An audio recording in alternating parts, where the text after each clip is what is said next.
ሓረስቶት ጣብያ ክብርቶም ክንዋጋዕ ኢና ክብሉ ተሰሚዖም ኣለዉ። ጦርነት ዝተርፈሉ ሰፊሕ ዕድል ተፈጢሩ ከም ዘሎ ተፈሊጡ መንግስቲ ፌደራልን ሕወሓትን ከም ዝተስማዕምዑ ሎሚ ዝወፁ ዘለዉ ሓበሬታታት የመላኽቱ። ልኡኻት ሕወሓት አዲስ አበባ ከም ዝኣተው ይግለጽ ኣሎ። ናይ ዝብሉን ካልኦት ሓደሽቲ ሓበሬታታት ሒዝናልኩም ቀሪብና ኣለና። ክሳብ መወዳእታ ዜናና ላይክ፣ ሼር፣ ሰብስክራይብ በመግባር ክትከታተሉ በኽብሪ ንዕድም። በቀዳምነት ኩናት ዝተርፈሉ ሰፊሕ ዕድል ተፈጢሩ ከም ዘሎ ተፈሊጡ ኣብ መንጎ ሻዕብያን ሕወሓትን ብዝተፈጠረ ፍሕፍሕ ጽምዶ ዝፈርሰሉ ሰፊሕ ዕድል ተፈጢሩሎ። በዚ መሰረት ሕወሓት ክሳብ ሎሚ ዘርእየቱ ከቢድ ውሳነ ንምውሳን ኣብ ጫፍ በፂሓ ከም ዘላን እዚ ድማ ብመንግስቲ ፌደራል ዝቀረበሎም መደራደር ነጥብታት ሙሉእ ንክቕበልዎ ኣብ ምይጥ ይርከቡ። እተን ነጥብታት ድማ ሕወሓት ምስ ሻዕብያ ዝገብሮ ጽምዶ ብዕሊ ከፍርሶን ብማዕረ ቁጥሪ ንኹሉ ዝሓቀፈ ጊዜያዊ መምሕዳር ከም ብሓድሽ ክጣየሽን ፕሬዚዳንት ጊዜያዊ መምሕዳር ብመንግስቲ ፌደራል ክምዘዝን ግዛኣታት ትግራይ ናብቲ ቅድሚ ጦርነት ዝነበረ ትሕዝቶ ሙሉእ ክምለስ ቲፒኤፍን ቲዲኤፍን ብምሕዋስ ክሳብ ዲዲአር ዝፍጸም ናይ ትግራይ ጸጥታ ሓይሊ ኮይኖም ተጸዋዕነቶም ነቲ ዝተጣየሸ ጊዜያዊ መምሕዳር ጥራሕ ክኸውንን ተመዛበልቲ ናብ ምዕራብ ትግራይ ክምለሱ ዲዲአር ክሳብ ዝፍጸም መከላኸሊ ሓይሊ ኢትዮጵያ ምዕራብ ትግራይ ዘሎ ናይ ተኸባቢ ዕጡቕ ሓይልን ሰራዊት ትግራይን ኣብ ትሕቲኡ ገይሩ ጸጥታ ክኸበረን ንምዕራብ ትግራይ ሓዊሱ ሙሉእ ትግራይ በቲ ዝተጣየሸ ሓድሽ ጊዜያዊ መምሕዳር ትግራይ ከመራሕ ውድ ሕወሓት ሕጋዊ ሰውነት ተዋሂብዎ ልክዕ ከምተን ካልኦት ውድባት ኣብ ጊዜያዊ መምሕዳር ኣባላቱ መዲቡ ናይ ፓርቲ ስራሕ ጥራሕ ክሰርሕ ብምግባር መረፃ ክሳተፍን መንግስቲ ፌደራል ምስ ሻዕብያ ዝህልዎ ርክብ ምስ ጊዜያዊ መምሕዳር ትግራይ በመምያጥ ይውሰን። ሕወሓት ዝዕድል እዚ ክጥቀሞ ድዩ ኣይጥቀሞን ግን ሓቢርና ክንሪኢና።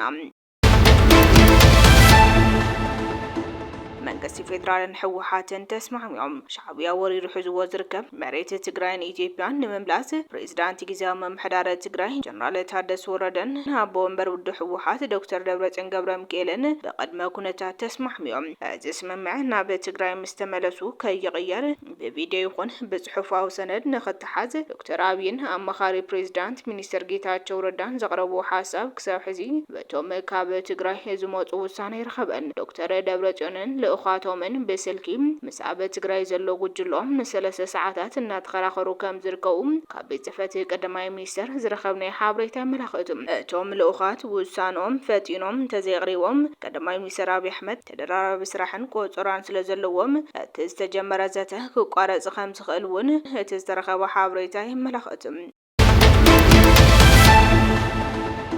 ዋጋዕ ኢና ክብሉ ሓረስቶት ጣብያ ክብርቶ ዓሚጾም ሕጊ ዘኸበር መምሕዳርን መንግስትን ስለዝሰኣና ብዓርስና ንዘይ ሕጋውያን ዓደንቲ ንምፍላም ወሲና ኣለና ክብሉ ሓረስቶት ወረዳ ዛና ጣብያ ክብርቶ ገሊጾም። ሕጊ ዘኸበር መምሕዳርን መንግስትን ስለዝሰኣና ብዓርስና ንዘይ ሕጋውያን ዓደንቲ ብብረት ዝተሓገዘ ዓርሰ ምክልኻል ንምግባርን ንምፍላምን ወሲና ኣለና ዝበሉ እቶም ሓረስቶት ኣብ ጣብያ ክብርቶ ከባቢ ሕርሚ ኣብ መንጎ ወርቀኛታት እቲ ከባቢ ኮነ መኽበርቲ ሕጊ ዓመፅ ተላዓይሉ ከም ዝነበረን ብሰንኪት ዝተፈጥረ ጎንፂ ህይወት ሰባት ከም ዝተቐጠፈን በቲ ሰበብ 33 ወገናትን ተእሰሩ 11 ወገናት ድማ ቆሲሎም ኣብ መጽንሒ ሕክምና ከም ዘለዉ እቲ ዝረኸብናይ ሓበሬታ የመላኽቱ። ካልኦት መዓድናት ሓውሱ ብኬሚካል ፍኖው ዘይሕጋዊ ዝዕደና መሬት ኣብ ሓደጋ ኣለዎ ሰማዓት ስለዝሰኣና ድማ ሕጊ ከባቢ ብምውፃእ ናብቲ ከባቢ ንዝመጽእ ዘይሕጋዊ ዕደና ብብረት ዝተሓገዘ ሕጊ ምኽባር ክንገብር ኢና ክብሉ እውን ገሊፆም ኣለዉ። ንኣመነ ከም ጠርሕ ሰማዓይ ሲኢና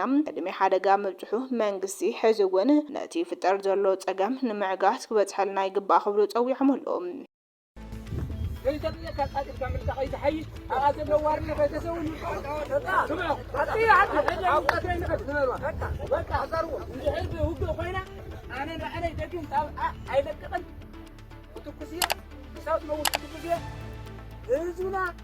ድምፂ ህዝቢ ከበር እንዳበልና ሓደ ሻዕ ንበል ኣልዒልኩም ለኣኹልና መንግስቲ እንተሃልዩ ይርዳእና ኣይንበን ደና የለ መኩረስ አንበስ ይይዳ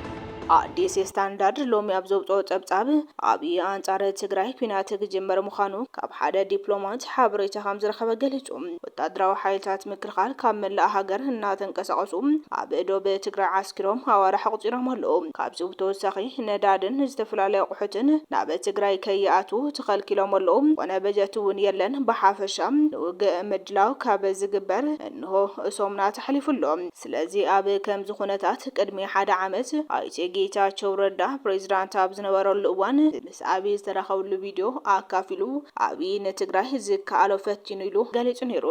ስናይ መወዳእታ ናይ ሚድያ ጎስጓስ ኪናት ንምጅማር ስለዝኾነ አብይ ንትግራይ ከረጋጋዓ ስለዝፈተነ ስለዝፈሸለ እዩ ጎስጓስ ሚድያ ዘካይድ ዘሎ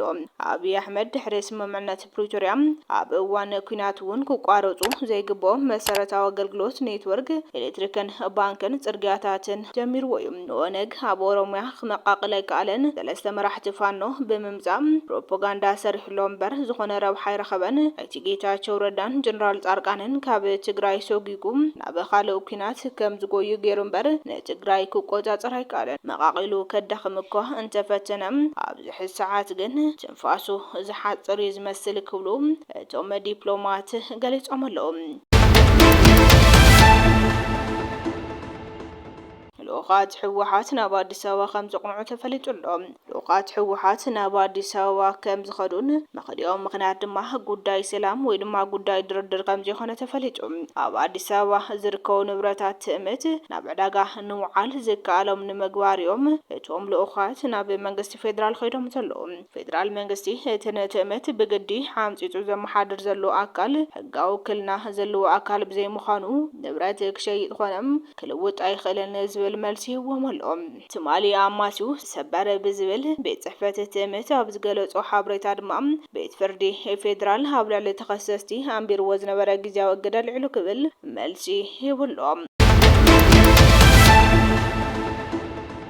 ኣብ መላእ ትግራይ ዘለዋ ወረዳታት ከተማታትን ዘዋታትን ክልል ኣብያተ ዕዮን ትካላትን ናይ መንግስቲ ሰራሕተኛ ፔሮል ተሰሪሑ ናብ ፋይናንስ ኣታው ምስኮነ እቲ ብስም ሓርበኛታት ክእክብዎ በካቢኔ ብዝወሰንዎ 20 ሚእታዊ ካብ መሓያ ስለዘይተኻተተ መሓያ ኣይንኸፍልን ፔሮል ከም ውሰዱ ክብሎ ጀሚሮም ኣለዉ ምክንያቱ ዳርጋ ኩሉ መንግስቲ ሰራሕተኛ ኣይኸፍልን ኢሉ ኣምቤ ብምባል ኣይፈረመሎምን ሳብ ሕዚ ፔሮል ከም ውሰዱ ዝተባሃሉ ዘዋታትን ወረዳታትን ከም ዘለዉ ድማ ንምፍላጥ ተኻይሉሎም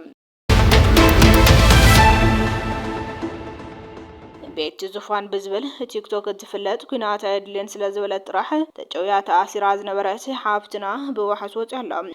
ታአዶ በለይቲ ምስጠዋ ወዳን ቋል 4 ዓመት ጓላን ተጨውያም ኣብ ዓዲ ሓቂ ፖሊስ ጣብያት ተኣሲራ ከም ዝነበረት ናባኹም መቅሪብና ነርና ሎሚ ዝረኸብና ሓበሬታ ከም ዘመላኽቱ ድማ ብዋሕስ ከም ዝተፈትሐት ተፈሊጡሎም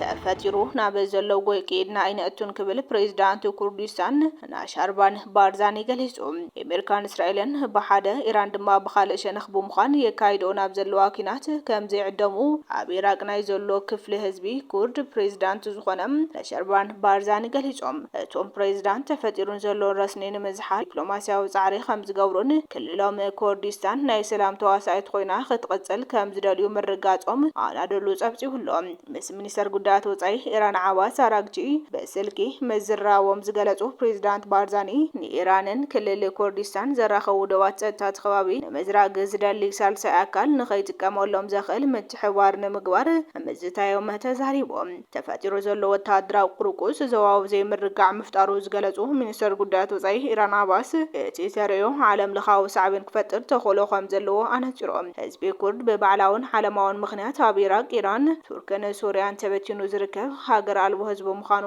ጸብጻባት የመላኽቱ صحابركم تخاتلتي كواليتي ميديان لو مستدالو حدشت حابريتاتات نزوم مستخاتلكموم يمسلوني روم نتسنى مكتالكم دما زينانا نمسجن سلام